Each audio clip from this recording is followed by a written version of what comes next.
দেখুন, গতকাল আমাদের পশ্চিম মেদিনীপুরের গর্ব, আমার সারা দেশের গর্ব, পণ্ডিত ঈশ্বরচন্দ্র বিদ্যাসাগরের প্রয়াণ দিবস গেছে।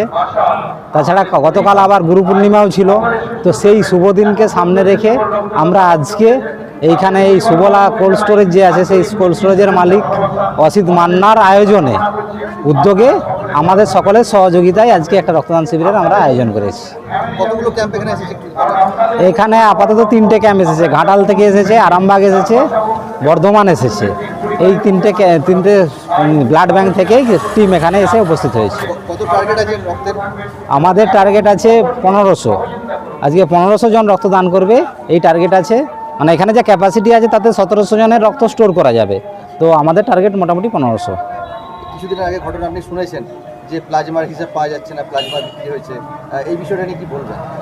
হ্যাঁ, দেখুন, বিগত সরকারের আমলে অনেক জায়গা থেকেই দুর্নীতি হয়েছে, কিন্তু আমরা এই যে মানুষের সেবার জন্য যে রক্তদান শিবিরের আয়োজন করেছি, এই রক্ত শুধু দিয়েই আমরা ক্ষান্ত হব না বা রক্তদান শিবির করেই ক্ষান্ত হব না। এর হিসাব কিন্তু আমরা রাখবো যে ব্লাড ব্যাংকে এই রক্ত কোথায় যাচ্ছে, কিভাবে ব্যবহার হচ্ছে, সেটার বিষয়েও সজাগ দৃষ্টি থাকবে আমাদের সরকারের তরফ থেকে, যাতে করে কোনোভাবে এই যে মানুষের যে দান, মহান দান, এই যে রক্তদান, এই রক্ত যাতে পারে কোনোভাবেই ব্যাহত না হয় বা কোনোভাবেই এর অব্যবহার না হয়। আজকের এই আপনাদের রক্তদান শিবির এখানে বিশিষ্ট কারা কারা আসছেন? এইখানে আমাদের আজকে আসছেন মাননীয় স্পিকার, আসছেন রবীন্দ্রনাথ বসু মহাশয়, আসছেন দুধকুমার মণ্ডল মহাশয়, আমাদের কৃষিমন্ত্রী। এছাড়াও আশেপাশের সমস্ত বিধানসভার, ঘাটাল বিধানসভা, দাসপুর বিধানসভা, গোঘাট বিধানসভা, আপনার এখানে পিংলার বিধানসভা, আচ্ছা আপনার ডেবরা বিধানসভা, এই সমস্ত বিধানসভার বিধায়কদেরকে আমন্ত্রণ জানানো হয়েছে। আশা করি তারা এসে উপস্থিত হবে।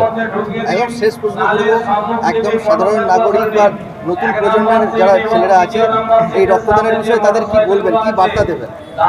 দেখুন, বিজ্ঞান অনেক উন্নত হয়েছে, আমরা চাঁদে চলে গিয়েছি, কিন্তু এখন পর্যন্ত আমরা রক্তের বিকল্প তৈরি করতে পারিনি। তাই আমাদের যখন কারো রক্তের প্রয়োজন হয়, সে অ্যাক্সিডেন্ট ঘটিত কারণেই হোক বা শারীরিক অসুস্থতার কারণে, তখন সেই রক্তের প্রয়োজন কিন্তু মেটাতে হয় আমাদের শরীরের রক্ত দিয়েই। তাই এই রক্তদান একটা মহান দান।